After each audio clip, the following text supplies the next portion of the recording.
It was 2 a.m., and the bus station lights made everything look colder than it already was. Rachel Morgan sat on a stiff plastic bench, her coat pulled tight around her daughter, trying to keep what little heat they had left. Winter in the mountains cut through fabric, through bones, through hope. It found its way into places you'd thought were untouchable. Ellie shivered against her side.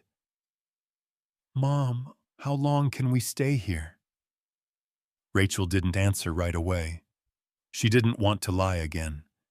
She didn't want to say just until morning, because she didn't know what morning would bring. Another shelter, another warning, another closed door. Instead, she whispered, "Until they tell us we can't." Ellie leaned into her, trusting that answer, because she always did. That more than anything terrified Rachel. They had been moving for months. Church basements in Ohio, a women's shelter in Pennsylvania, a community center in Kentucky, now just a bus station in Charleston, West Virginia with a vending machine, a dying phone battery, and a little girl still believing things would get better. She looked at Ellie's sneakers. The soles were almost worn through. A security guard walked past, eyes soft but tired. He knew. He had probably seen dozens like them. He didn't stop them, but he paused for a beat, as if giving them permission to stay just a little longer than the rules allowed. It was then Rachel noticed the envelope. It sat on the bench across from them, upright, like it had been placed, not dropped. Her name was on it. Rachel Morgan. Even printed it looked strange. Unused. A name that hadn't belonged anywhere in a long time. She picked it up, half expecting it to be a mistake, but her hands froze when she read the line beneath it. Morgan Estate Legal Office, Clay County, West Virginia. She hadn't seen the word Morgan next to estate in her entire life. Her heart stuttered. She tore it open with the kind of anxious hunger she didn't recognize. The paper was thick, official, embossed with a courthouse seal. She skimmed it. Then her breath caught. "You are the sole heir to the Morgan Farmhouse and surrounding property established 1882, Clay County, West Virginia." Her fingers trembled. She read it again and again. That old house, that old land, she remembered the porch that creaked like it was alive. Summers heavy with gnats, fireflies, and blackberry scratches on bare legs. She remembered running barefoot in mud. And she remembered the day her mother slammed the car door and said, "We're never going back to that place. That place kills dreams. That place traps you." Rachel had believed her, because that's what kids do. She had never believed the house might be waiting. Ellie peered at the letter, trying to read upside down. "Mom, does it mean we still have family?" Rachel inhaled sharply. That wasn't what it meant. Or maybe it was. Maybe something like family was buried there, under layers of dust, expired photographs, and secrets no one wanted to inherit. Ellie traced the embossed seal gently, as if afraid to break whatever spell it held. "Does it mean—" "We have a house." Rachel couldn't speak for a moment. A house. A roof that didn't depend on vouchers. A key that didn't belong to a shelter or a caseworker or a church that locked its doors at 9 p.m. A door she could close without apologizing. "It might," Rachel whispered. "It might mean that."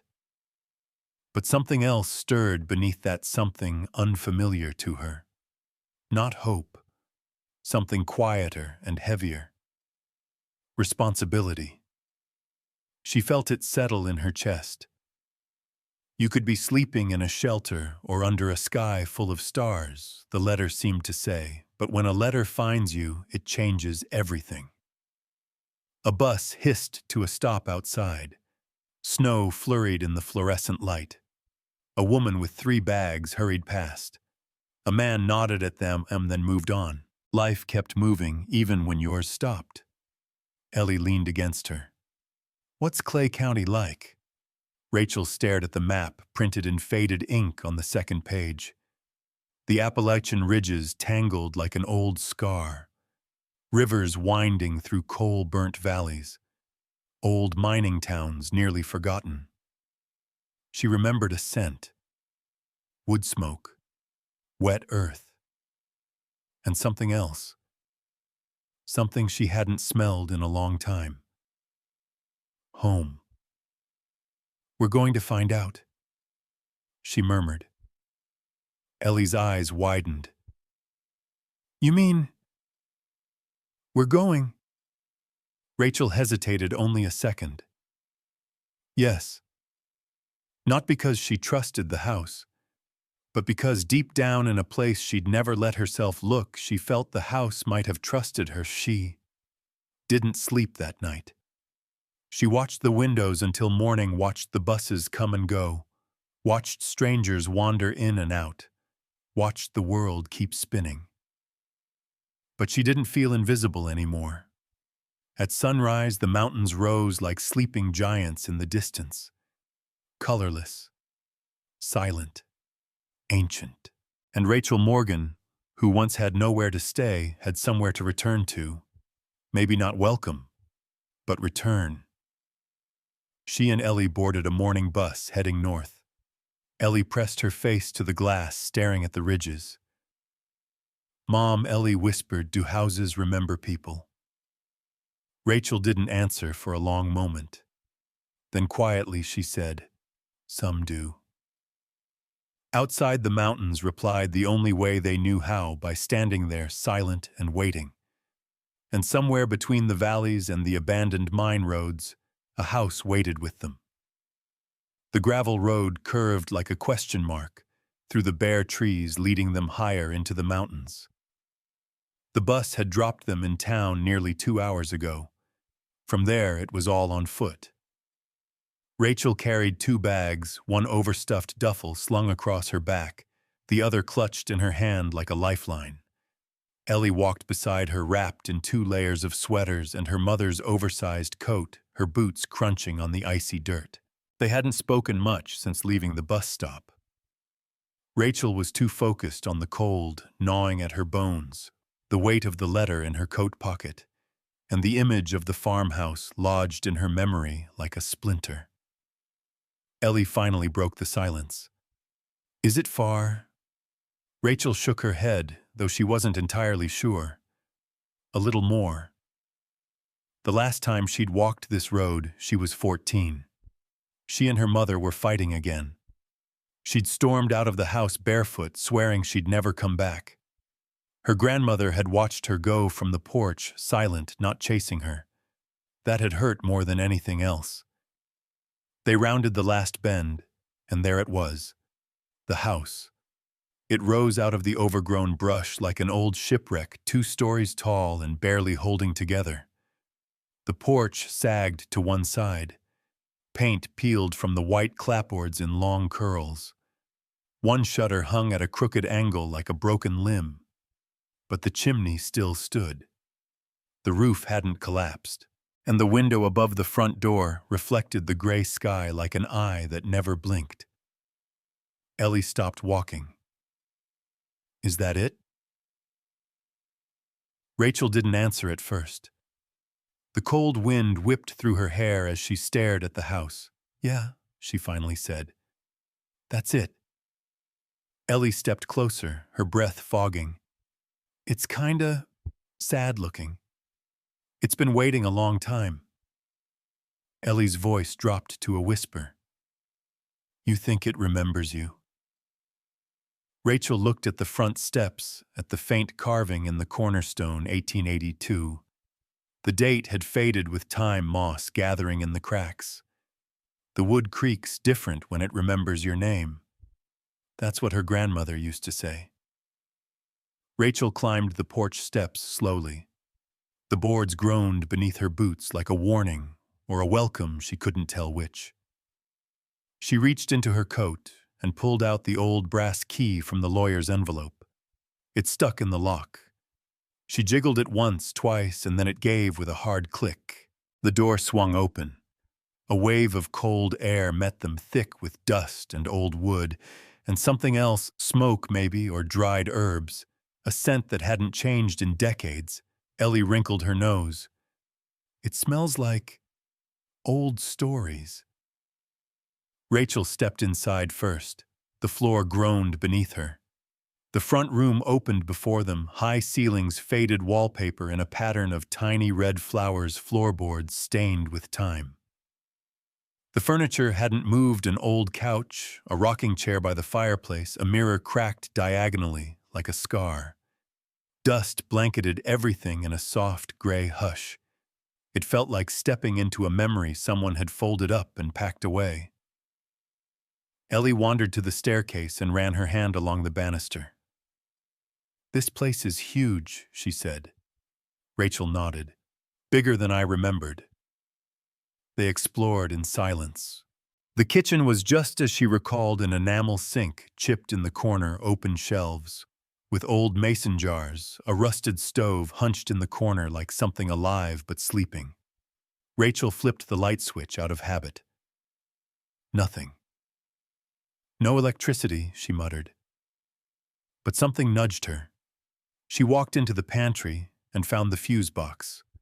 She flipped the main switch, then the others, one by one. A hum.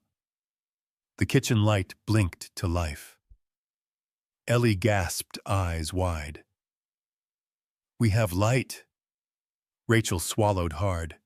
Light had been a request for months. A favor. A ration. But here it was just theirs. She gripped the counter for balance. "We'll have to get it officially turned on," she said, mostly to steady herself. "But yeah, we've got wiring." Upstairs they found the bedrooms. The small front room had once been Rachel's back when summers still felt like they belonged to her. The iron bed frame remained covered in a dusty quilt that smelled like cedar. She sat on the edge and closed her eyes. For a moment she was 12 again, listening to her grandmother's voice downstairs. Then Ellie bounced beside her on the mattress. "Can I have this room?" Rachel smiled faintly. "If you're okay with the ghosts of all my terrible teenage decisions." Deal. They spent the afternoon making the place livable, opening windows, beating dust from cushions, stacking the few canned goods still in the pantry. Rachel got the water running after 20 minutes of struggling with the old pump in the basement. The sun began to dip behind the ridge. Shadows stretched across the floor like fingers. In the kitchen, they ate soup from a can heated over a single burner that still worked. No plates. Just the warmth of shared bread and breath. Ellie asked, "Did Grandma live here her whole life?" Rachel stirred her soup. "Almost. She left once for a few months. But she came back." "Why'd your mom hate it?" Rachel hesitated. She thought this place kept her stuck. She wanted neon signs and city sidewalks, not mud and mountains. She poked at the crust of bread. But Grandma thought old things were worth fixing. Ellie nodded like that made perfect sense. After dinner, Rachel wandered the house by lamplight. Her fingers brushed along door frames, furniture, old photo frames. In the kitchen, one frame caught her eye. It was empty, just a faded square on the wallpaper where something once hung. She frowned, stepped closer. The frame didn't feel like decoration. It felt deliberate. Built in. She pressed one corner. A soft click. The frame swung open on a hidden hinge. Behind it, a small recess in the wall. Inside lay a metal tin and a bundle of papers tied with string. Rachel stared. Her first thought: why hide something like this? Her second: what were you afraid they'd find? She pulled the tin free. It was heavier than it looked. She didn't open it. Not yet. Behind her, Ellie appeared, rubbing her eyes. "Mom!" "What's that?" Rachel held it up. I don't know yet. The fire in the stove crackled softly behind them. Rachel looked at the frame, at the tin, at Ellie.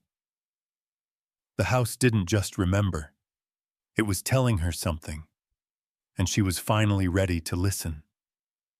In the distance, wind swept across the mountain trees like a hush passing through a congregation. Tomorrow they would open the tin. Tomorrow they would follow whatever trail her grandmother had left. And tomorrow the mountain would start to speak. The next morning brought a sky the color of wet ash and a cold that clung to the floorboards. Rachel sat at the kitchen table with the metal tin between her hands. Ellie crouched beside her, still in pajamas, and wrapped in the same quilt they'd slept under last night. Neither of them had touched the tin since finding it. It had sat on the table all night like a third presence in the house, watching. Waiting. Rachel ran her thumb along the seam. Her pulse thudded in her ears. She wasn't afraid of what was inside, not exactly. She was afraid of what it would change. "Ready?" she asked. Ellie nodded, wide-eyed. Rachel pried it open. Inside were black and white photographs with scalloped edges. Faces looked up at her, part smiling, part faded, like ghosts caught mid-sentence. There were men in suspenders beside wagons, women in long skirts standing in front of the very house they now sat in. And near the bottom, a sharper image, Eleanor Morgan in her 30s, standing next to a man Rachel didn't recognize. He wore a suit that looked too polished for the mountain. She held a rolled-up document, her mouth set in a hard, determined line. Rachel flipped it over. "The day they tried to buy us out," written in Eleanor's hand. A tight knot formed in Rachel's chest. She set the photos aside and lifted the bundle of papers tied with fraying twine. They were heavier than expected. Old deeds, survey maps, and correspondence yellowed with age spilled across the table. Ellie reached for one of the maps. "Is this our land?" Rachel nodded slowly. "Some of it, yeah." She unfolded the most intact survey. It was hand-drawn, detailed, and annotated in tight, feminine handwriting. Topography lines curved like ribs. A ridge, a creek, a narrow path, and then an X. Next to it, a note, "Springhouse. Original." Rachel leaned in. Her breath hitched. This wasn't just a reference to the water source on the property. It was something marked, on purpose. She turned to the next document. It bore the seal of a mining company and was dated 1952. The letter made an offer, what it called fair compensation for subsurface access rights to the Morgan property. Another page in Eleanor's sharper handwriting had only 3 lines, not enough. Not for what you want. Not for what this place has already given. Then a response from the company, condescending and firm. The language was clean, but the message was clear: progress would happen with or without her. Rachel sat back in the chair, stunned. "Mom," Ellie pointed to the corner of one map. "That's our house, right? And that's the ridge we passed." "Yeah." Ellie touched the X again. "So what's there?" Rachel stared at it for a long time. "I think that's what she wanted us to find." Ellie blinked, like treasure. Rachel laughed softly, but there wasn't much humor in it. Not treasure. Truth, maybe. She ran a hand over her face, then gathered the maps into a neat stack. "Put your boots on," she said. "We're going out." The cold slapped them as soon as they opened the door. The wind had a bite to it today, and the trees beyond the clearing looked like tall, silent sentinels. Rachel held the map tight in one hand, Ellie's fingers in the other. They crossed the backyard and ducked beneath the broken fence line. The terrain sloped gently downward before rising again toward the northern field.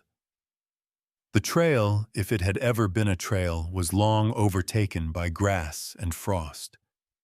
But Rachel remembered pieces of it from when she was a child, where the stones shifted underfoot, where the cedar trees leaned just slightly west, like they were listening. Halfway up the ridge, Ellie stopped and looked around. It's quiet. Too quiet, no. Just listening quiet. Rachel gave her hand a squeeze. They reached the spot marked on the map, a low bluff where the forest pressed in close. At first there was nothing, but then Rachel spotted a crumbling structure tucked between the trees, half buried in leaves and shale. The spring house, or what remained of it. The stones were weathered, the wood roof caved in. A trickle of water still ran nearby, warm to the touch despite the freezing air. Ellie crouched beside the spring. It's warm, she said, surprised. Rachel touched it too. Not boiling, but noticeably mild. Geothermal, maybe? That would explain the structure's location. Mountain families used to store perishables in warm springs during harsh winters. She looked up at the stone wall behind the spring. Something felt off. One slab of shale had a strange, almost deliberate placement. Rachel brushed away moss and snow. Her fingers found a faint carving. A circle split by a downward line.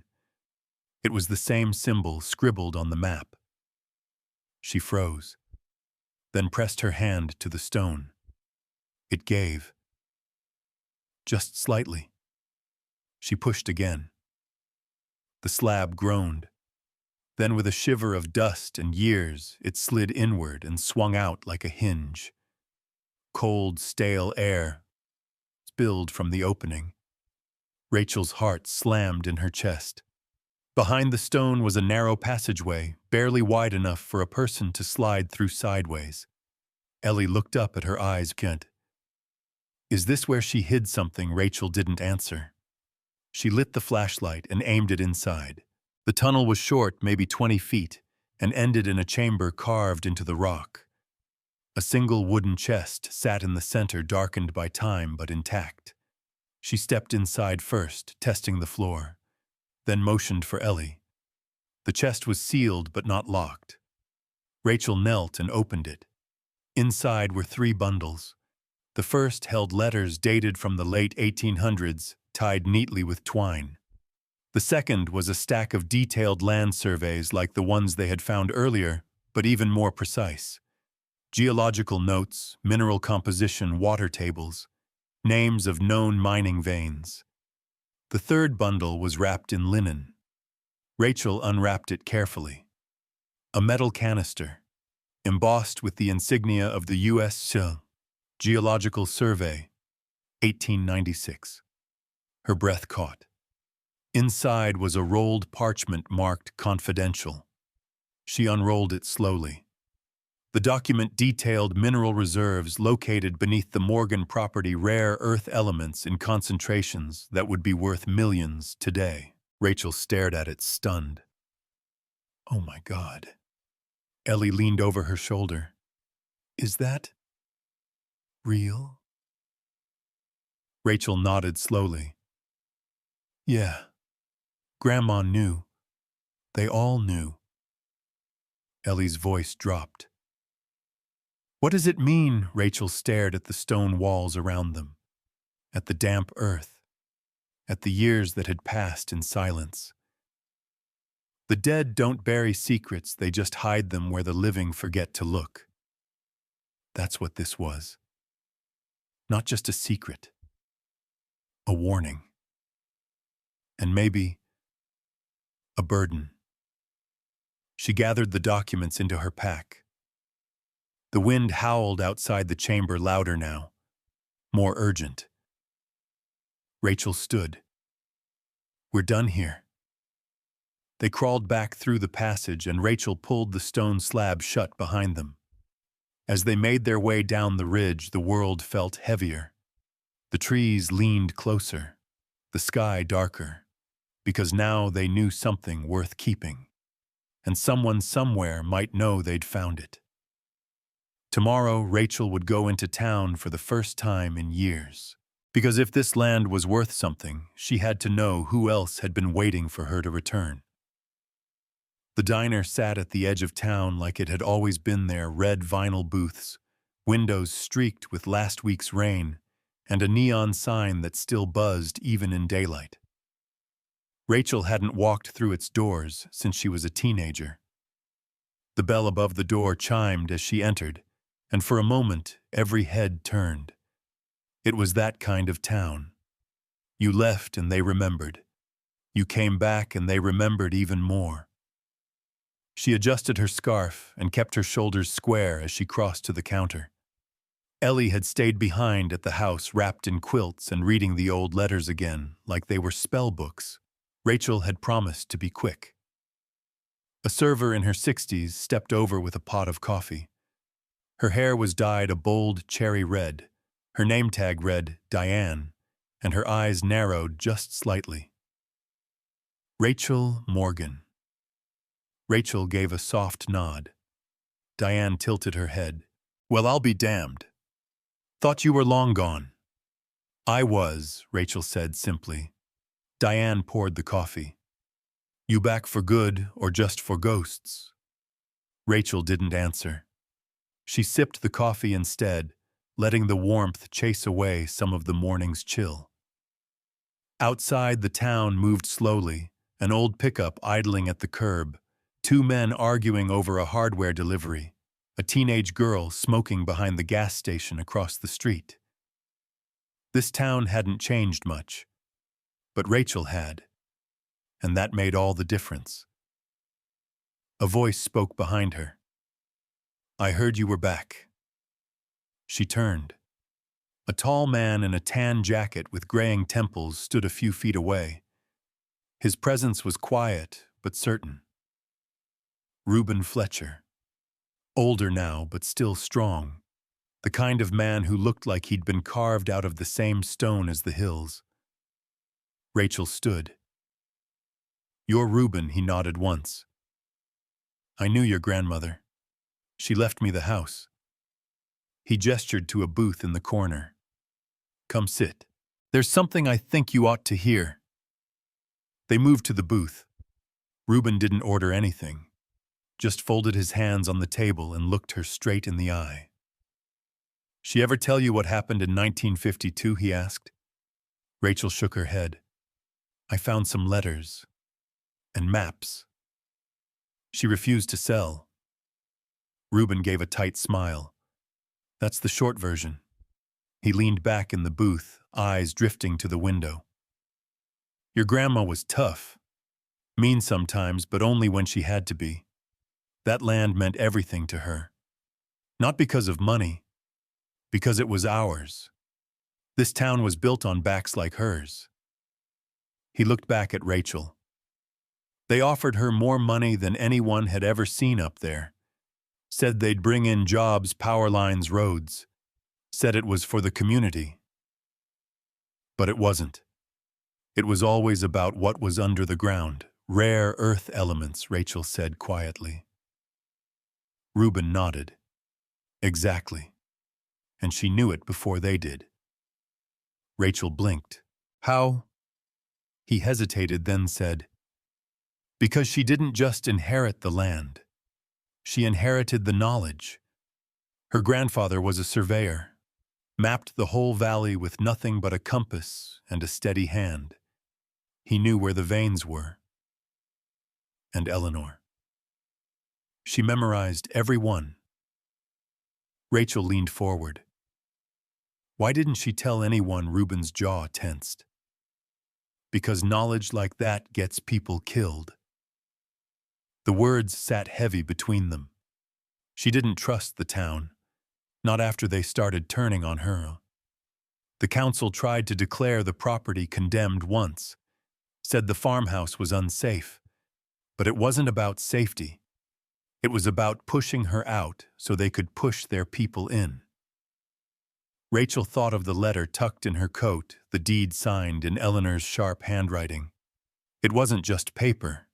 It was a shield, Reuben looked at her closely. "You've been to the spring house," Rachel hesitated. "Yes." "And you found what she left." "I found enough to understand why she hid it." He nodded as if she'd passed a quiet test. "She didn't guard this land with fences," he said. "She guarded it with her spine." Rachel felt her throat tighten. "She left it to you," he continued, "because you're the last one who hasn't tried to profit off it. The others either sold their stakes, or got bought out, or quit caring." "She didn't know me," Rachel said. "We hadn't spoken in years." "She knew enough," Reuben said. "Sometimes the land calls back who it needs, not who it likes." Outside, the wind picked up. Leaves skittered across the street like warnings. Rachel leaned back in the booth. "I don't know what to do next." Reuben folded his hands. "You're going to have to make a choice real soon. That land, it's not just yours anymore. Word's gonna get out that you're back, and folks are gonna start circling." Rachel's gut twisted. "They already have." Reuben's eyes darkened. "Then you don't have time." He reached into his coat and pulled out a folded map. It was older than the ones she'd found in the tin-creased, water-stained edges, soft with age. "Take this," he said. "It's your great-great-grandfather's original. Every inch of this valley hand-drawn. There are things on here not even the county knows." Rachel unfolded it gently. Near the bottom, scribbled in pencil, "South Hollow, do not disturb." "What's there?" she asked. Reuben hesitated. "Another story. One your grandma didn't even write down." Before she could ask more, he stood. "You've got a storm coming, Rachel. Not the kind you can see in the sky. The kind that knocks at your door and pretends to be friendly." Rachel stood too. "Why are you helping me?" He looked at her like it was obvious. "Because she helped me once, and I never got to repay it." As he walked away, he said over his shoulder, "Be careful who you talk to next. The mountain may not forget, but people do." Rachel left the diner 20 minutes later, the map folded carefully in her pocket. The cold felt sharper now, the town quieter. Back at the house, Ellie was sitting cross-legged on the living room rug, reading another one of Eleanor's letters. Rachel sat beside her, removed her coat, and pulled the map from her pocket. "Ellie," she said softly, "we're not just fixing up a house. We're protecting a piece of history." Ellie looked up, her voice steady.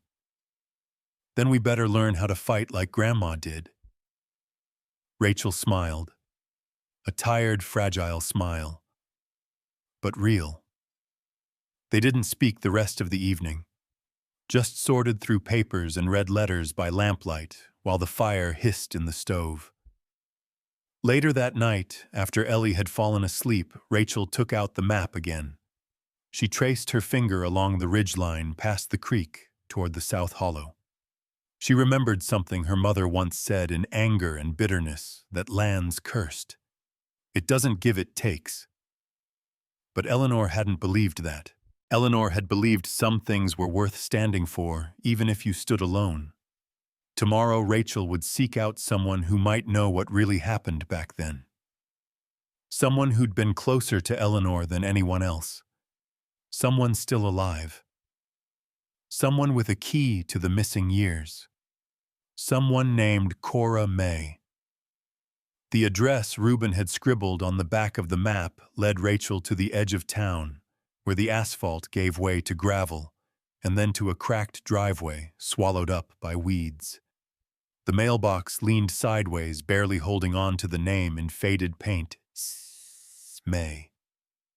The house was small, a one-story clapboard with green shutters, and a porch that dipped slightly in the middle like it was tired from standing too long. Wind rustled through a wind chime made from old spoons and bolts, and a wooden rooster watched from a windowsill with one beady, suspicious eye. Rachel hesitated at the bottom of the steps, You sure this is the place? Ellie asked. Rachel nodded. She's the last one who knew Grandma like family. She knocked twice. No answer. Then just as she raised her hand again, the door creaked open, slow and deliberate. A thin woman stood framed in the doorway. Her gray hair was tied back in a messy braid. Her eyes were sharp-set, deep in a lined face that looked like it had braved more winters than it cared to count. She wore an old sweater 2 sizes too big, with a coffee stain near the hem. I wondered when you'd show up, she said. Rachel blinked. You're Cora May. That's what the mail says. You must be Eleanor's granddaughter. Rachel nodded. Rachel Morgan. And this is my daughter Ellie. Cora's eyes flicked to the girl, then back. She stepped aside. Well, don't stand there freezing. Come in. The inside smelled like lemon polish and wood smoke. Doilies covered every flat surface. Framed cross-stitch quotes lined the hallway. God don't make mistakes, don't let the devil ride, and manners matter. There was a rotary phone mounted on the wall. A clock ticked audibly in the kitchen. Cora shuffled to the stove and poured tea from a kettle already whistling low. You still drink chamomile? She asked over her shoulder. Rachel hesitated. I don't remember if I ever did. Cora snorted. Well, your grandmother used to make you drink it when you had nightmares. Said it settled your bones. She handed Rachel a steaming mug and passed another to Ellie. Careful. It bites back if you rush it. They sat in the living room. A fire crackled in the stone hearth. Cora settled into her chair like it had been molded to fit her exactly. I heard you came back, she said. Didn't think you would. Didn't think Eleanor would leave that house to anyone. Rachel glanced down. Neither did I. Cora gave a dry chuckle. That house is stubborn, like her.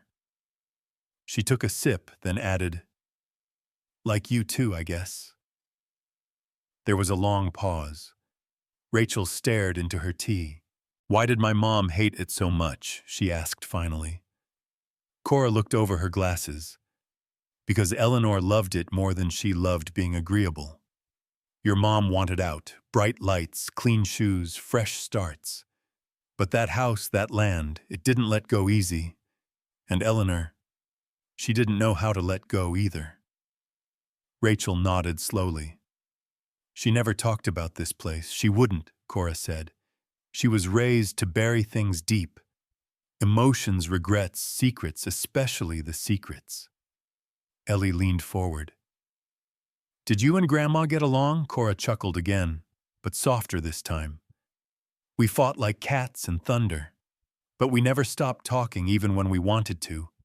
That's how sisters are. Rachel pulled the folded map from her coat. She pointed to the survey lines to the X on the north field. We found this, and what she left behind. Cora studied it in silence, then nodded. She always said if somebody good found it, they'd know what to do. She didn't want that knowledge falling into greedy hands. Rachel hesitated. Why didn't she do anything with it? Cora looked straight at her. Because she knew what it would cost. She sat back in her chair. Your great-grandfather found those mineral veins in the 1890s. Told no one, not even the county. Wrote everything down, sealed it up, and left it for her. She didn't use it because she believed some truths weren't meant to be sold. Rachel's hands tightened on the map. She could have saved the family, she whispered. We could have. What Cora snapped. Had nicer shoes, moved to the city, paid someone to care. Rachel went quiet. She didn't want wealth. Cora continued. She wanted continuity. A line of people who loved the land, not just the surface. People who wouldn't strip it bare and call that progress. Ellie whispered, so we're the line now. Cora looked at her with something like admiration. That's right, little one. Rachel folded the map carefully and put it away. She left letters, a lot of them, some angry, some apologizing. Cora smiled faintly. She always did write to ghosts better than people. Rachel shifted in her seat. I keep thinking I should tell someone. The council. Maybe the state. Cora raised an eyebrow. You think they don't already know? Rachel stared. Cora nodded. They knew 50 years ago. That's why they tried to force her out. That's why the property assessments kept showing up every other year. But your grandma was smarter than them. Every time they got close, she changed something: boundary lines, fencing, zoning status. Kept them off balance. Rachel leaned back. And now I've inherited the war. Cora smirked. You inherited the reason she fought. Ellie asked, what happens now? Cora stood, her knees cracking. Now you figure out if you're gonna keep what she protected or pass it off to someone who'll tear it apart. She walked into the hallway and returned with a small wooden box. She handed it to Rachel. She left this with me, told me to give it to you when the time was right. Rachel opened it. Inside was a small locket, tarnished with age. She clicked it open. One side held a photo of Eleanor as a young woman smiling. The other side had something written in cramped, elegant script. This land remembers who loved it. Rachel swallowed hard. Cora sat back down. She didn't leave you money. She left you memory. Make it worth something. They stayed until dusk. Rachel helped clean up the cups. Ellie read dog-eared books from a shelf labeled Emergency Rainy Day Reads. As they left, Cora stood in the doorway, arms folded. If the town comes sniffing around, don't be polite. Polite people get run over. Rachel nodded. Cora's voice softened. And if you need a place to hide something, or someone, I still got a few hiding spots left. The drive home was quiet. Trees whispered past the windows. Lights flickered in distant houses, like old secrets refusing to die. Back at the farmhouse, Ellie climbed the stairs and collapsed into bed without a word. Rachel sat at the kitchen table alone, the box from Cora May in her hand. She stared at the locket. This land remembers who loved it. She whispered it aloud, then set it down gently. Tomorrow she'd take Ellie to the South Ridge, because now it wasn't just about protecting what her grandmother left behind. It was about understanding why she did. And somewhere in that hollow, another piece of the truth was waiting to be found. The wind howled across the ridge like something ancient, not angry but watchful. The path down into the South Hollow was barely visible, swallowed by years of overgrowth and frost-hardened brush. Rachel moved slowly, one hand gripping Ellie's, the other clenched around the old map Reuben had given her. The trees thinned as the slope curved inward, revealing a dip in the landscape where sunlight rarely reached. The snow there hadn't melted like it had near the house. It stuck in clumps along the ridges of stone and the black roots of hibernating trees. Ellie paused to catch her breath. Why would Grandma mark this place? Rachel unfolded the map again and ran her finger over the penciled words. South Hollow. Do not disturb. I don't know, she said honestly, but she didn't mark anything without a reason. They reached a flat, shaded patch near the base of the hollow. A natural spring bubbled up from the rocks, winding into a narrow stream that disappeared into the brush. Birds were silent. The air felt heavier. Rachel crouched near the spring and ran her fingers through the water. Cold but clean. No algae, no silt. Pure.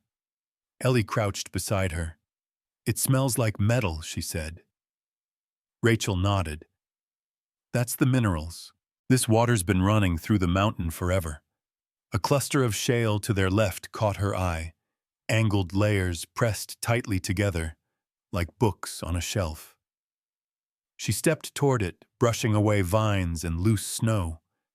Something flickered in her memory. The same symbol from the first chamber, the circle split by a downward line carved faintly into one of the rocks.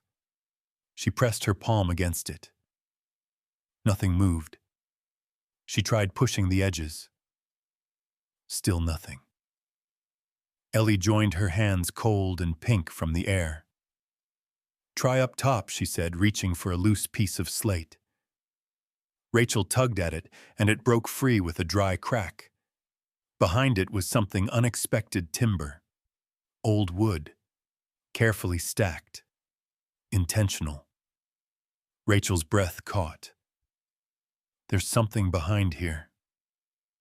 She marked that X for you not so you'd find treasure, but truth.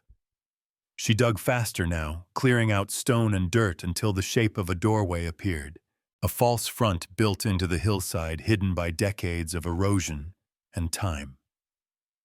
The boards groaned as she pried them free, revealing a narrow opening behind them. The air that came out wasn't foul, just old, dry, undisturbed. Ellie, stay close. They ducked through the opening and stepped inside. The passage was tight, barely wide enough for them to walk side by side. The walls were rough-hewn stone reinforced with wooden beams, blackened by time but still strong. The flashlight beam shook in Rachel's hand as they moved forward. The floor dipped slightly and then opened into a room, a man-made chamber cut directly into the hillside. In the center sat another chest, smaller than the last, but made of the same dark wood. It bore the same carved emblem. Rachel approached slowly. Her hands trembled as she reached out and lifted the lid. Inside were 3 linen-wrapped bundles. The first contained letters, more of Eleanor's handwriting, older now, more careful. Each one was dated, addressed to people Rachel didn't recognize, some dating back to the 1940s. The second bundle held sketches, diagrams, geological assessments more detailed than anything Rachel had ever seen.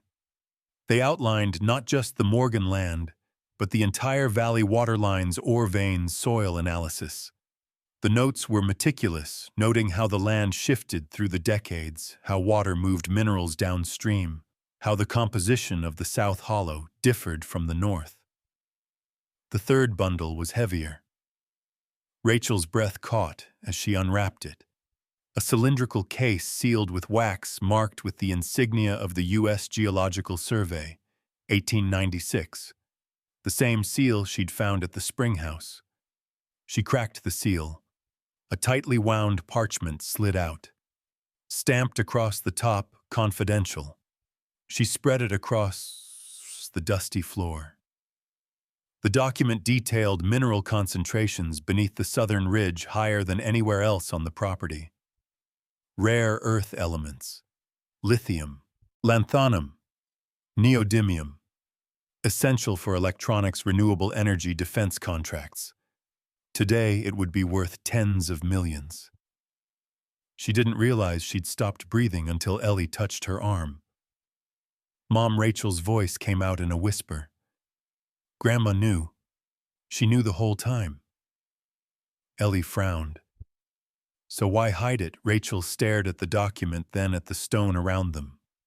Because if she told anyone, they would have come for it. Stripped the mountain. Burned through the trees. Turned this place into a hole in the ground. She picked up one of the letters and read the first few lines. If someone finds this, let them care more than they crave. Let them protect the soil, not sell it. Let them understand what it costs to forget where we came from. Rachel folded the letter, hands shaking. She didn't want someone to find it, she said slowly. She wanted someone to deserve it. They packed everything into Rachel's satchel and made their way back through the tunnel. The sunlight felt too bright when they emerged. The cold felt sharper. The weight in Rachel's chest had changed. This wasn't just inheritance anymore. This was responsibility. As they started the climb back up, Ellie asked, "Do you think the town knows?" Rachel paused. "I think some people suspect, but no one's ever found this. Not like we did. But if they find out..." Rachel stopped walking. "If they find out, they'll want the land. All of it." Ellie looked up. "What will we do?" Rachel met her daughter's eyes. "We keep the truth safe." The path home felt steeper than before. Trees whispered as they passed. Snow fell in gentle threads. By the time they reached the farmhouse, Rachel's legs ached and her boots were soaked through. But her mind was moving faster than her body. Inside, they spread the documents across the kitchen table, layering the new maps with the old ones, lining up the coordinates. "It's all connected," Rachel murmured. The spring house, the hollow, the letters. She built a web of truth and then buried every thread. Ellie stood beside her, watching carefully. "She trusted you."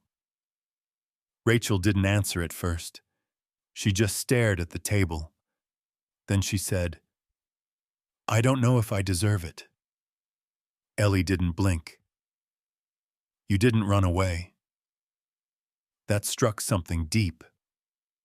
Rachel reached for one of the maps and pointed to a section labeled Western Slope, Unstable. "We're not the only ones who could read this. If someone else finds this, if the council gets wind of what's under that ridge..." She trailed off. Ellie whispered, "Then we have to hide it again." Rachel looked at her daughter, the steadiness in her eyes, the conviction in her voice. 10 years old, but somehow older today. She nodded. "We hide it. But we do more than that. We protect it." Outside, the wind shifted. The air carried the scent of ash, like a fire someone else had already lit. Rachel felt it in her bones. The peace they'd had was borrowed. Someone somewhere would come knocking. And when they did, Rachel knew she wouldn't be able to stay silent, because some truths were too big to bury forever.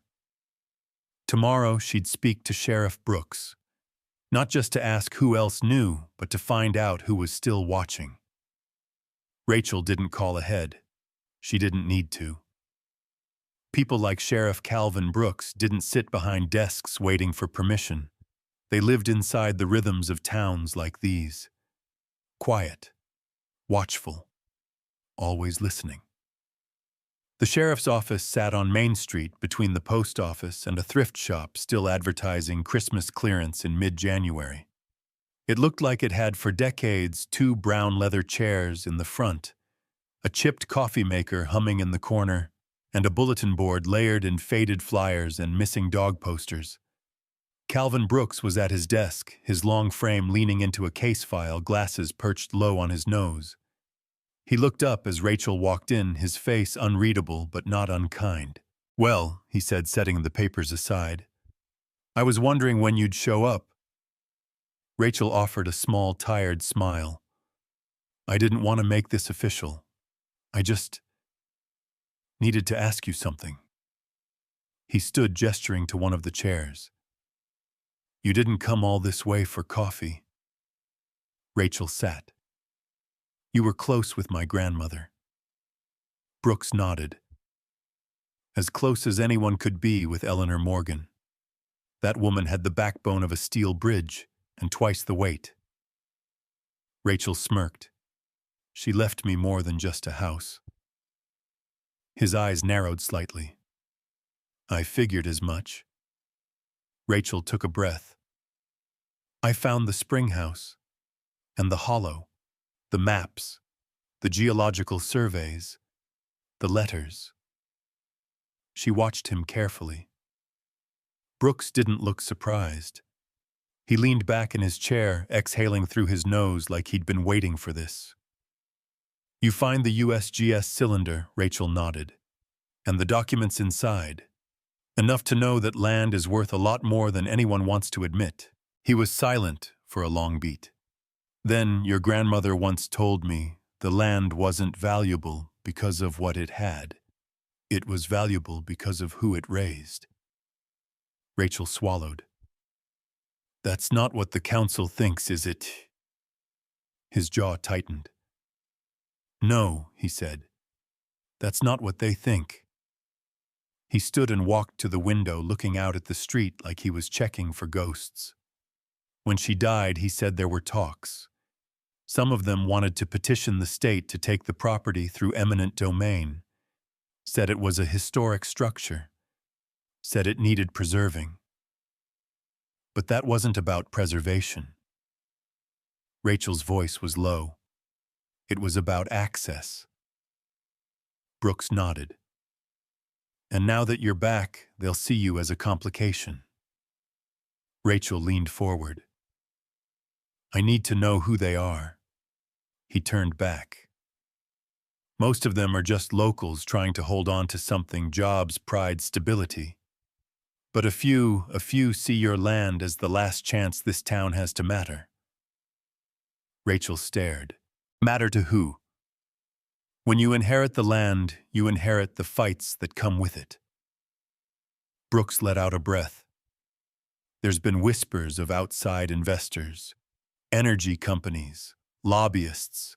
Nothing official, but the kind of talk that crawls under doors.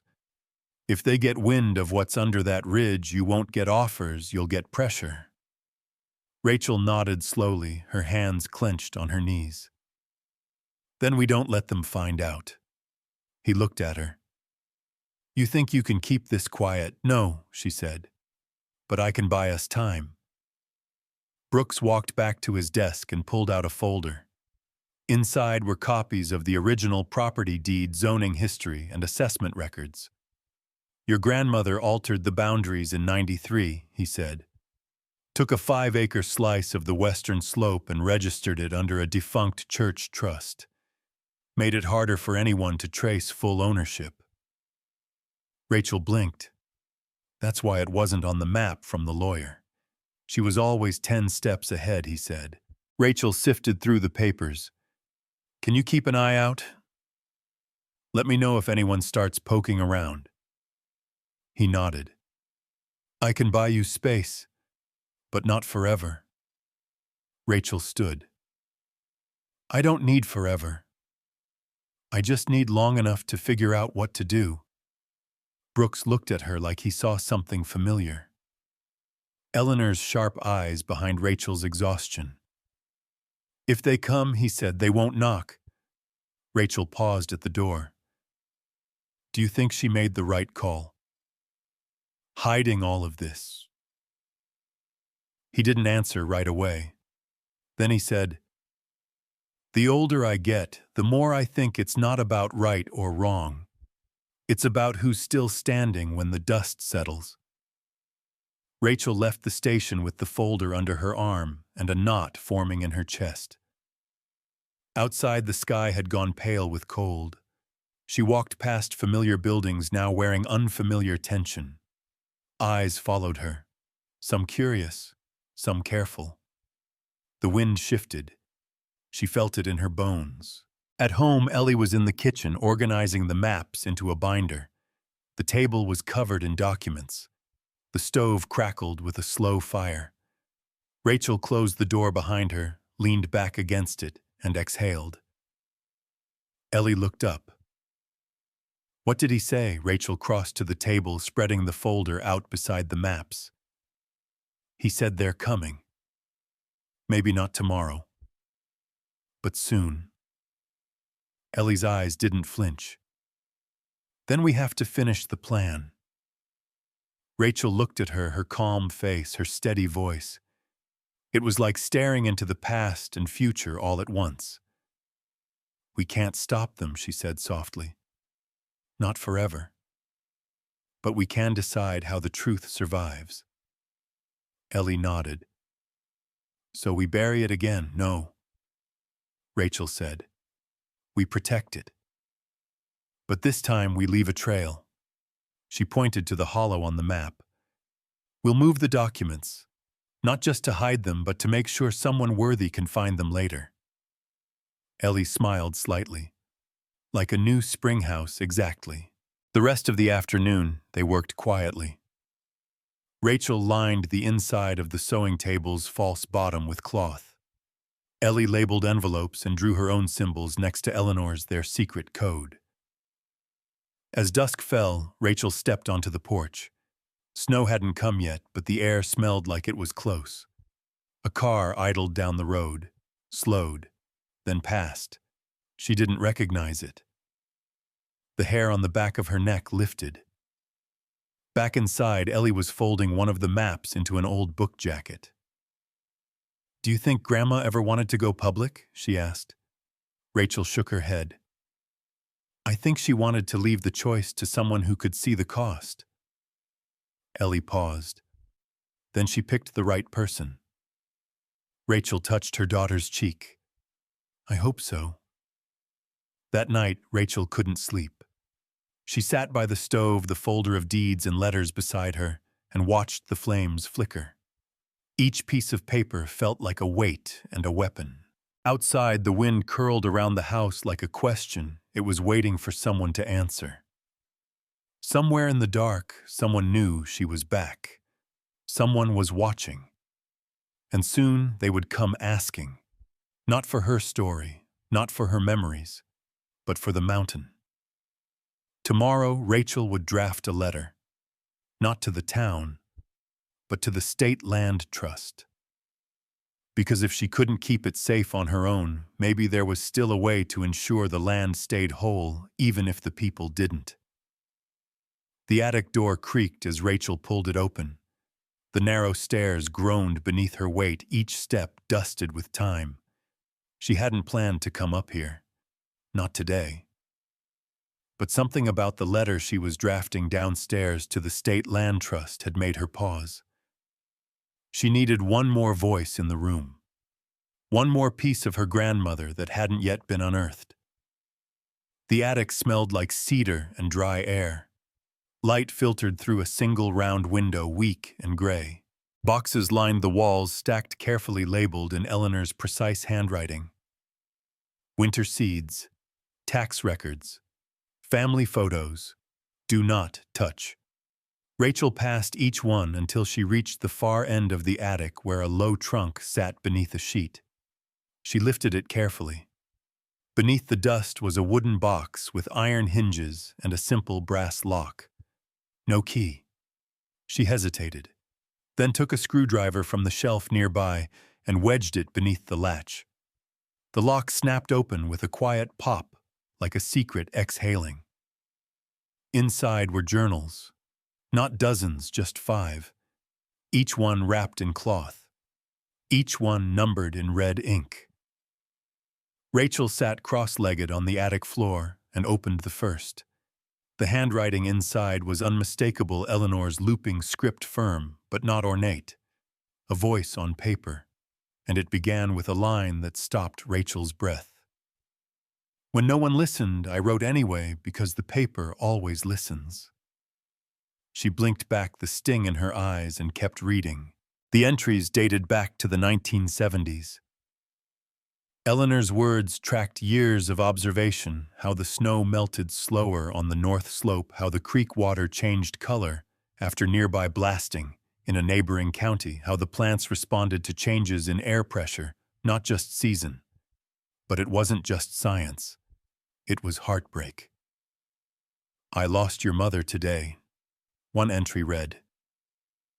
"Not to death, to a different kind of leaving. She slammed the door and told me I loved the land more than her. Maybe I did. Maybe I still do. But this land never walked away from me." Rachel closed the journal, pressing her lips together. So much of her life had been shaped by silence, by things not said, by absences that no one dared name. And now here it was, written plainly in ink. She opened another journal, this one from the 90s. It was darker, more guarded.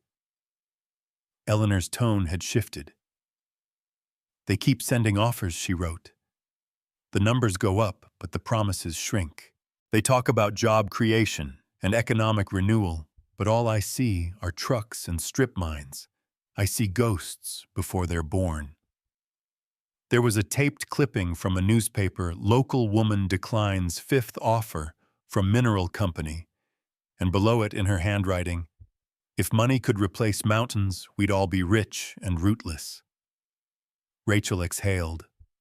She flipped ahead to the last journal, the one dated just a few years before Eleanor's death. The entries were shorter now, scattered, but still sharp. They think I'm stubborn. They're right. They think I'm selfish. Maybe. But if someone I love finds this, let them protect the mountain, not the money. Rachel read the line again. Let them protect the mountain, not the money. She closed the journal and sat in silence. Below her, the house creaked as Ellie moved through the kitchen. The kettle was starting to whistle. Fire popped in the stove. The world continued. But Rachel felt changed. She carried the journals downstairs and laid them gently on the table beside the deed folder and maps. Ellie walked in with 2 mugs and stopped short. You found more, Rachel nodded. Journals. She kept them. For decades. Ellie's eyes widened as she ran a finger along the spines. Did she write about us? Rachel hesitated, then nodded. In her way. They sat side by side and began to read aloud. Ellie's voice was soft at first, but grew steadier. She read about spring floods and summer droughts, about planting schedules and a raccoon that kept stealing from the cellar. She read about Eleanor's worry when the town voted to allow exploratory drilling outside county limits. And she read about Eleanor's regret over the rift with Rachel's mother. She was lonely, Ellie said at one point, her voice barely above a whisper. Maybe the house was the only place she trusted. Rachel nodded. She loved hard, and sometimes that doesn't leave room for softness. They spent the afternoon reading, pausing only for toast and weak tea. Each page felt like a lantern lit in the dark, a flicker of understanding where there had only been distance. As evening settled, Rachel noticed the light outside shift. She rose and pulled back the curtain. A black SUV was idling across the road, not moving, not leaving, just watching. Rachel's heart dropped into her stomach. Ellie, she said calmly, go grab the journals and bring them to the sewing table. Ellie didn't ask why. She just moved. Rachel opened the false bottom and carefully stacked the journals beside the other documents. She closed it, fastened the latch, and pulled a throw rug across the seam. Then she sat at the kitchen table like nothing had happened. Outside, the SUV finally rolled forward, slow and deliberate, and turned around at the edge of the property. It didn't come up the drive, but it didn't need to. It had made its point. That night, after Ellie fell asleep, Rachel sat on the porch in Eleanor's old coat, staring at the stars. She thought of the journals, of the locket, of the spring house and the hollow, and the chest carved into the earth. All of it had survived barely because someone had cared enough to hide it. But hiding wasn't enough anymore. She didn't hide this from the world, she hid it for someone strong enough to carry it. Rachel looked out at the trees, swaying like silent witnesses. She was that someone now. And if she didn't act, someone else would write this story in ink that smelled like oil and profit. Tomorrow she'd return to town. She'd ask questions she didn't want to ask. Because if they were watching her, it meant the clock had already started ticking. And she wasn't going to let them write the ending. Not without a fight. The knock came mid-morning, sharp and deliberate, 3 taps spaced evenly apart. Rachel had been reading through the final pages of Eleanor's last journal, the one with ink faded at the edges and pressed wildflowers between its covers. Ellie was upstairs cataloging maps into plastic sleeves. The fire hadn't even settled in yet, and the chill of the floorboards still clung to Rachel's bare feet.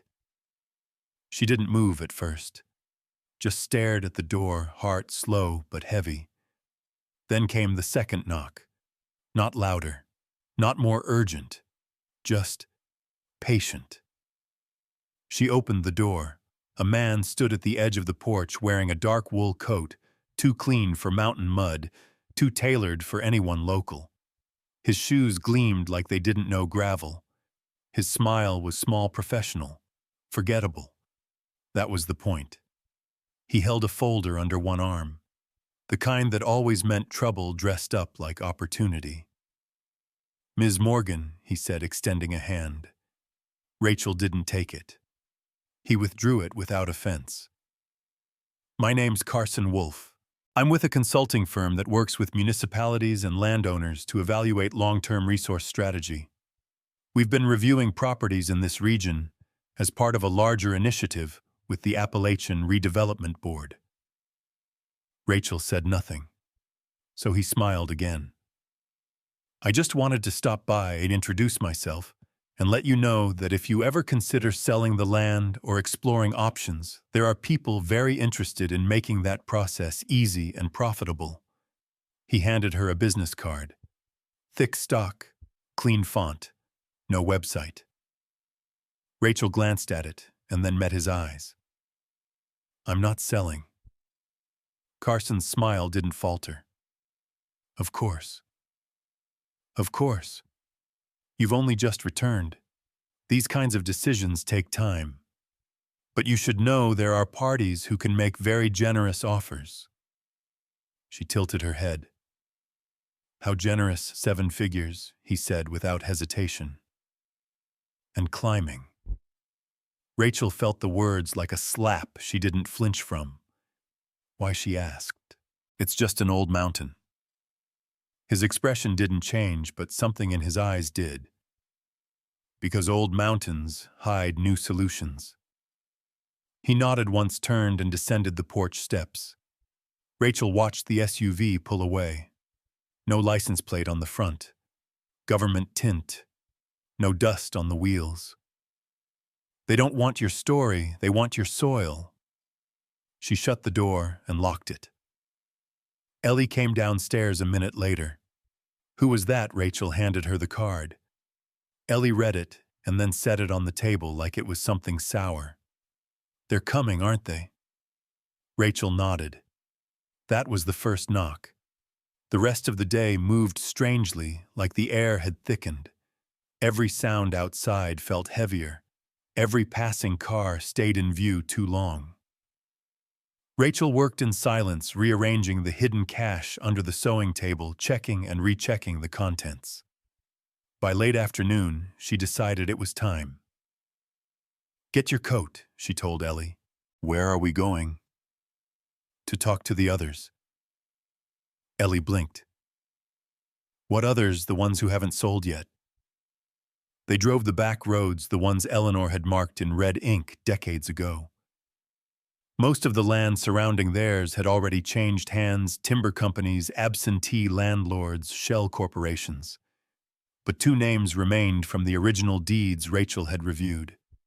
2 families who hadn't signed away their soil. The Millers and the Danners. She started with the Millers, an older couple in a weather-beaten farmhouse with wind chimes made of bottle caps and a barn that leaned like it needed a cane. Judy Miller answered the door with flour on her hands and suspicion in her eyes.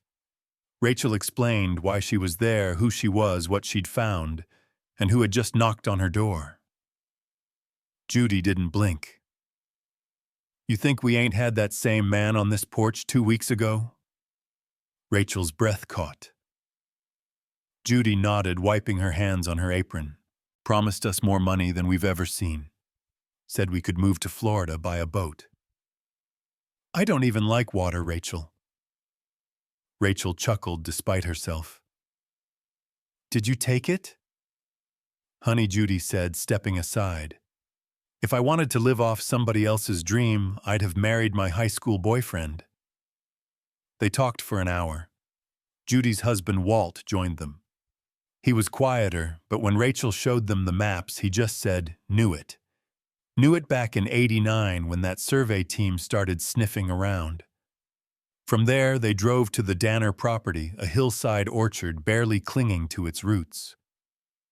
Marcus Danner was younger than Rachel expected. Maybe early 40s, calloused hands, eyes like frostbitten steel. He didn't open the gate, just leaned against it and listened while she talked. Then when she was finished, he said, "They're planning a vote at the county level, end of the month. Rezone half the valley for mixed industrial use. It won't say your name, but it's your land they want." Rachel felt her stomach drop. "How do you know I used to date the councilwoman's niece? Small towns have big mouths." He passed her a photocopy of a meeting notice he'd pulled off the town bulletin board. Agenda Item 7. Proposal for redevelopment overlay, Northern Ridge and surrounding parcels. Ellie held the paper in both hands like it was something fragile. Rachel's mind raced. They're trying to make it legal before anyone can stop them. Marcus nodded. They think you'll stay quiet. Or break. Rachel looked at him. What if we don't? That night back at the farmhouse, Rachel called Reuben and Cora May. She explained everything. Reuben cursed under his breath. I warned her this would happen. I warned her they'd wait until she was gone. Cora May was quiet for a long moment. Then, you have to be louder than them. And smarter. We don't have time, Rachel said. The vote's in 3 weeks. Cora's voice sharpened. Then start talking now. They hung up. Ellie sat at the table the council noticed between them. They're going to take it all, she said. Unless we stop them. Rachel stared at the locket Eleanor had left behind, the one she now kept in her coat pocket, every day. Not everything valuable should be owned. She looked at Ellie. We go public. Ellie blinked. Are you sure they think we're hiding something? That we're afraid? But what we have is the truth. She paused, her voice firm now. And maybe we don't bury it this time. Maybe we light it on fire and hand them the smoke. The next morning, Rachel typed up a statement. She didn't name names. She didn't threaten. She just told the story of a mountain, a family, a legacy. And she sent it to every local paper, blog, and community bulletin she could find. She hit send and waited. Tomorrow, the town would wake up to a headline they couldn't ignore, and the fight would no longer be quiet. The headline went live at 6:04 a.m. By 6:17, Rachel's phone started vibrating across the kitchen table like it had a heartbeat of its own. She ignored the first few calls, brewed coffee instead.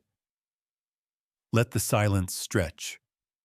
She hadn't slept, not really, just stared at the ceiling all night, while the wood stove cracked and hissed, like it too was waiting for something to blow. By 7:00 a.m., the town was buzzing.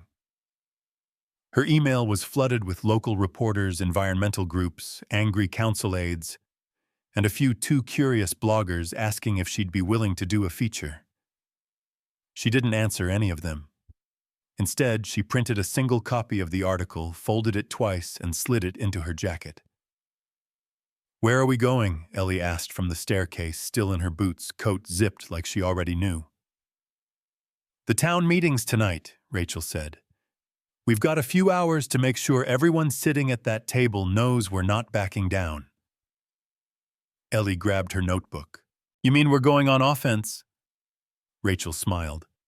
Exactly. They started with the library.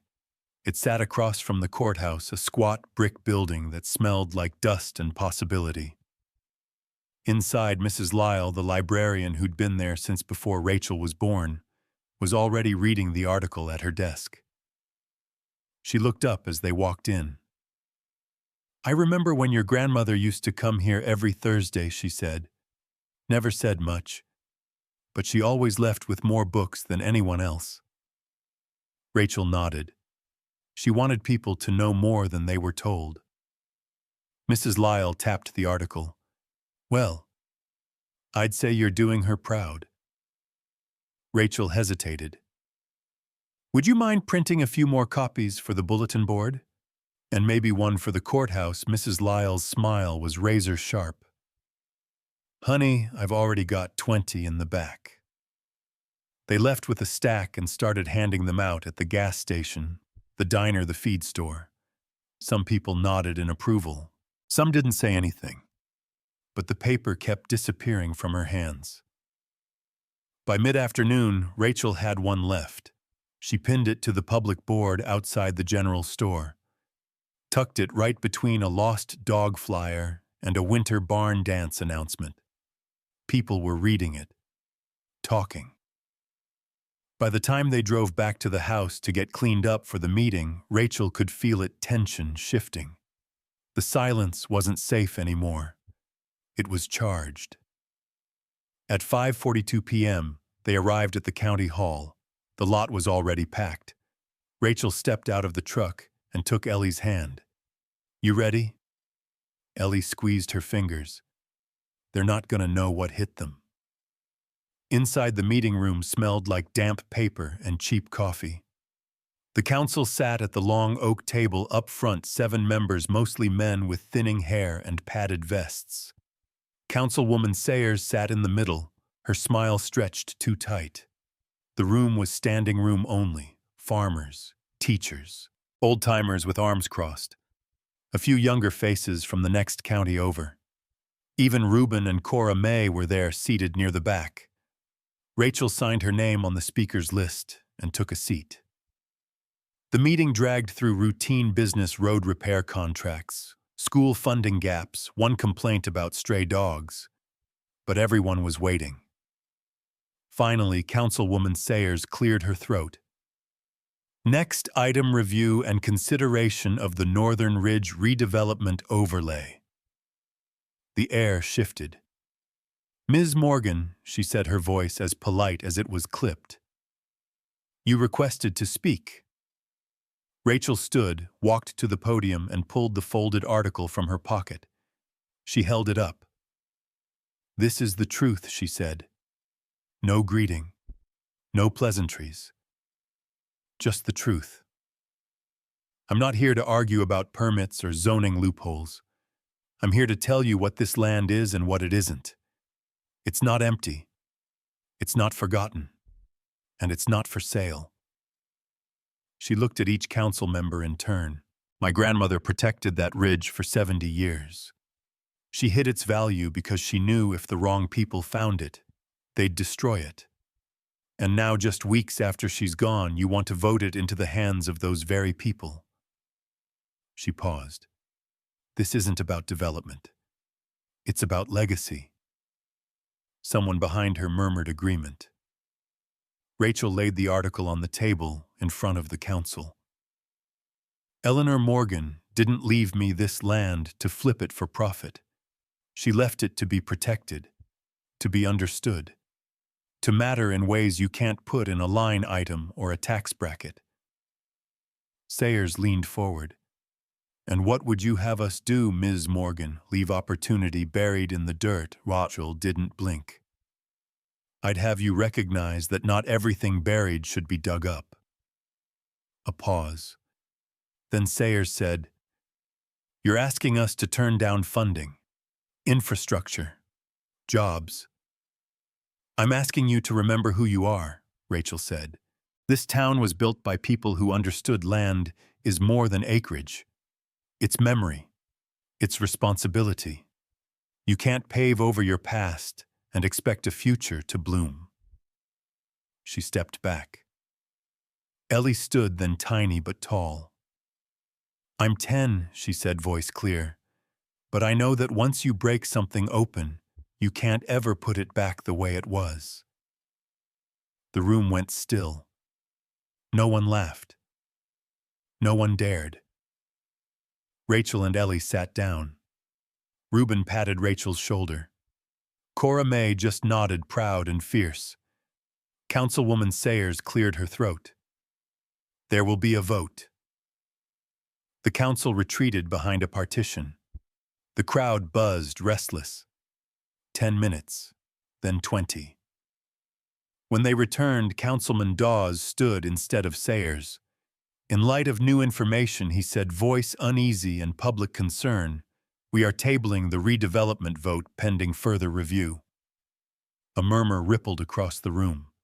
Rachel didn't smile. Not yet. Because she knew what came next. Winning a battle doesn't mean the war is over. It means they'll come at you differently. Outside, the air was bitter. The stars clear. Ellie skipped a little ahead. Does this mean we stopped them? Rachel caught up. It means we slowed them down. They climbed into the truck. Rachel sat in silence for a long minute, then started the engine. What now? Ellie asked. Rachel looked at her in the rearview mirror. Now we build something stronger than silence. And as they pulled away from the courthouse, she knew the mountain hadn't just been defended tonight. It had been seen. The snow came quietly in the early morning hours, blanketing the valley in a pale hush that made the world feel suspended. Rachel stood at the window, a mug of coffee cooling in her hand, watching as the wind sculpted soft drifts along the fence line. Every inch of land she saw, every ridge, every root, every stone meant something now. Not just because of what it was, but because of what she now knew it carried. Down the hall, Ellie was still asleep, her school books spread out beside her bed like she'd fallen asleep mid-plan. They hadn't talked much after the town meeting. Both of them knew silence sometimes said more than words. Rachel turned her gaze back outside as a shape moved through the snow, Reuben. He was trudging up the drive, his coat flapping and beard rimmed with frost. She opened the door before he knocked. You picked the coldest days to deliver bad news, she said. Reuben stepped inside, stamping snow from his boots. Got something you need to see. Rachel didn't bother changing. She pulled on her coat and boots, left a note for Ellie, and followed him down the path toward the miller's place. Halfway there, Reuben stopped and handed her a photo. Black and white. Grainy, but unmistakable. A mining rig. New. Parked in a clearing just beyond the county border. Rachel frowned. Where was this taken? Marcus Danner's trail cam. He checks it weekly. He found the rig there yesterday. But the vote was tabled. Reuben's voice was dry. Which means they're going around the vote. Rachel's stomach turned. They're using the land that's already been sold. The old parcels. They're starting from the outside and moving in. Reuben nodded. They're not asking anymore, Rachel. They're acting. They know they've lost the town, so now they'll try to take the land without it. They reached the Miller property. Inside, Judy had maps spread across the dining table. Old forest boundaries, property lines, wetland protections. We've got one shot, she said, to block them legally. Rachel studied the maps. We'd need a court injunction. Fast. Reuben nodded. Cora May's been calling around. There's one environmental lawyer who's not afraid of state lines. But he's expensive. Rachel sat down. How expensive? He named a number that made her throat tighten. She exhaled. Okay. Then we do this the way Grandma would have. Judy looked at her. Which is, Rachel met her eyes. We gather the old blood and the new voices. We don't fight like lawyers, we fight like neighbors. They split up. Reuben headed to organize property owners still holding their land. Judy and Walt went to the town historian to pull every record showing where Morgan land intersected with protected marshlands. Rachel and Ellie drove out to the ridge. They hiked in through knee-deep snow past the spring house through the hollow. Rachel's breath fogged the air in thick clouds. The cold bit at her fingertips. They reached the boundary line where Morgan land met the land already sold years before. The mining rig was visible in the distance now, silent, waiting. Rachel knelt in the snow and pulled out Eleanor's oldest map, the one with the hand-drawn water lines and mineral veins. "It's here," she said quietly, tracing a circle. "This is what they're after. The rare earth deposit lies exactly under this ridge. They can't reach it through the marshland, so they're going around." Ellie crouched beside her. "Can we prove they're drilling illegally?"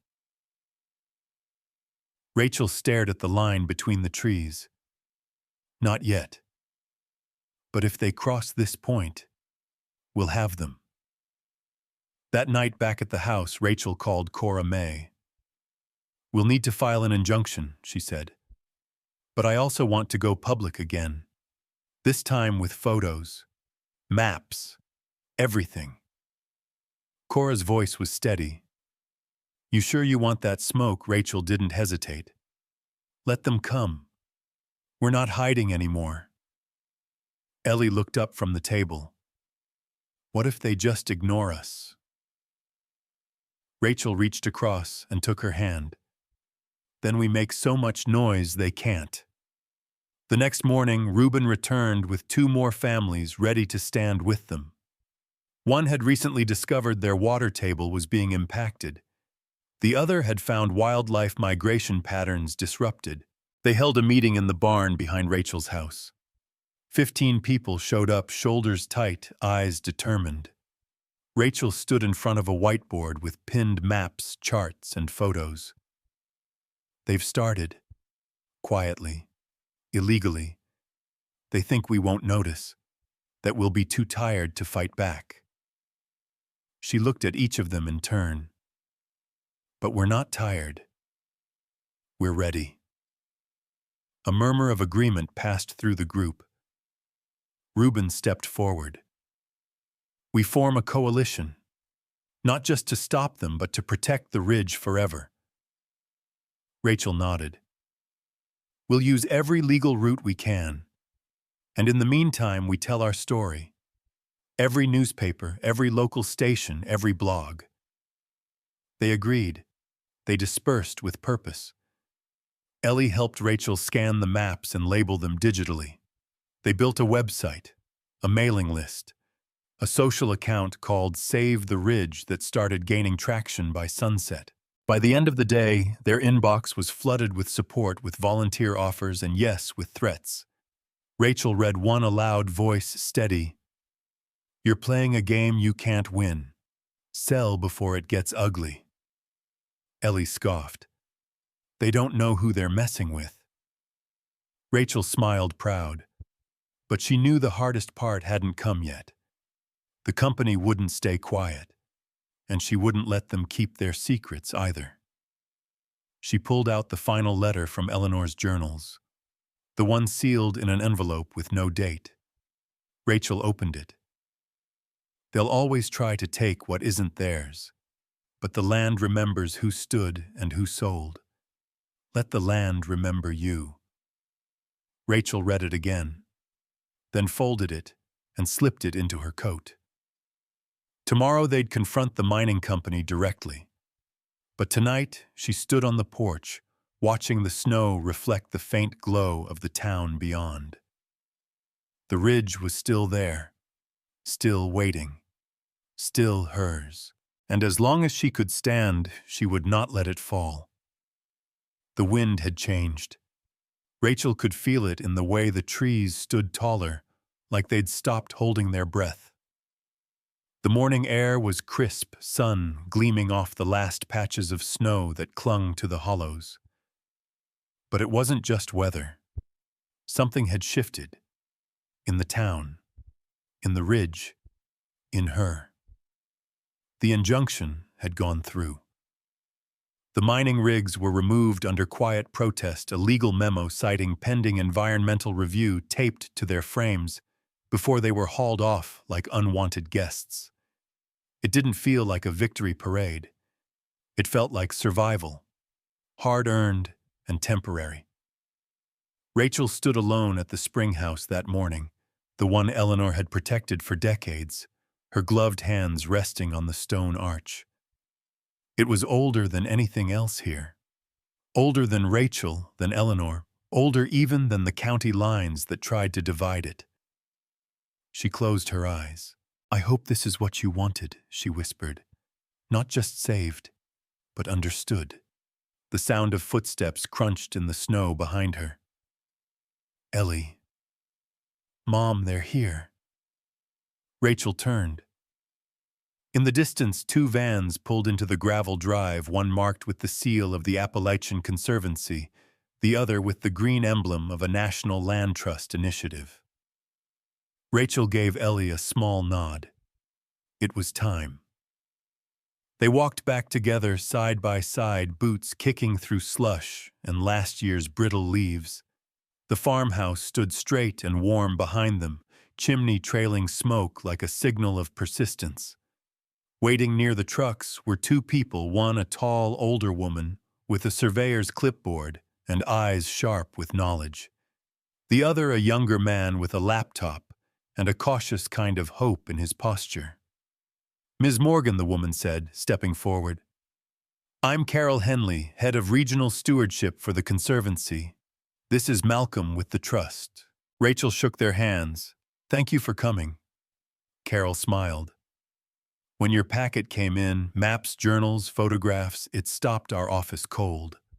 Not just because of the rarity of the mineral deposits, but because of the history, the care, the vision."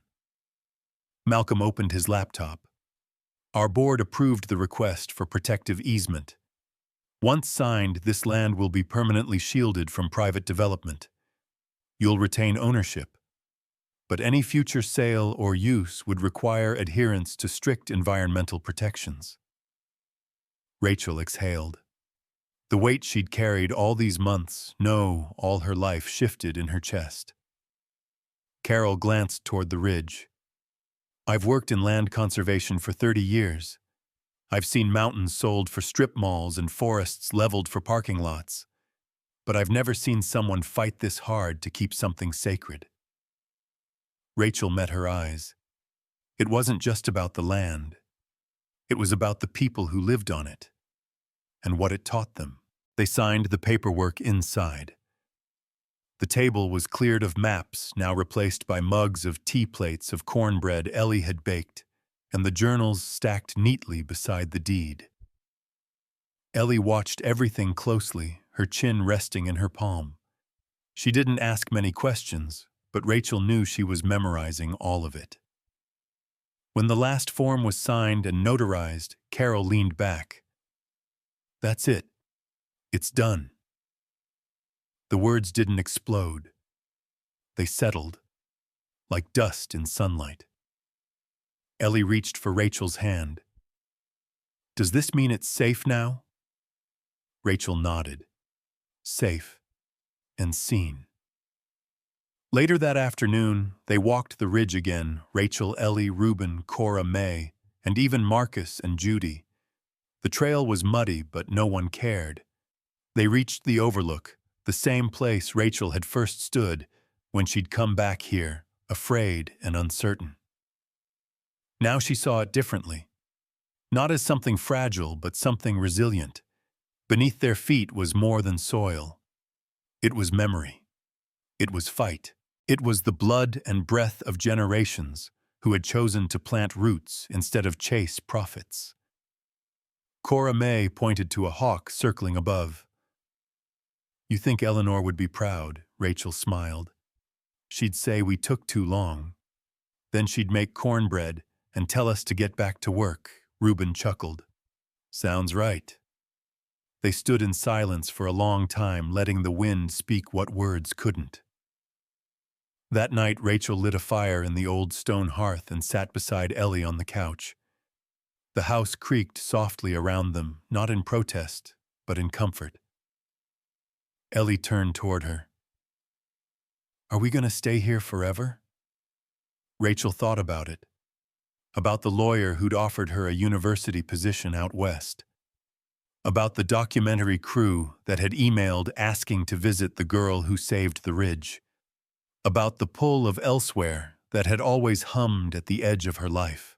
Then she looked around at the photos on the mantel, the journals stacked like sacred texts, the warmth of wood and earth and legacy. No, she said softly. Not forever. Ellie frowned. Why not? Because someday you'll have places to go, things to do, maybe even your own ridge to protect. Ellie looked down. But this one will still be here, Rachel nodded. That's the promise. She tucked a blanket around Ellie, then stood and stepped outside. The stars were sharp tonight, clear, cold, full of quiet power. Rachel walked to the edge of the porch and looked out at the valley. Everything they'd fought for, every voice that had joined them, was still out there resting under snow and shadow. But it was more than preserved. It was transformed. Not just into a protected landmark, but into a reminder that some things aren't meant to be bought, that silence can be broken, that the past isn't a weight, it's a root. She touched the locket at her neck. Eleanor's words echoed through her again. Not everything valuable should be owned. But some things deserve to be passed on. In the morning, she'd send a final envelope to the land trust containing Ellie's drawing of the spring house, a map traced in red crayon, and a letter from a 10-year-old explaining why trees should never be traded for trucks. It wasn't official, but it mattered. Because stories weren't just things you told. They were things you lived. And now finally Rachel Morgan had written hers, in mud, in ink, in stone, and the ridge would remember.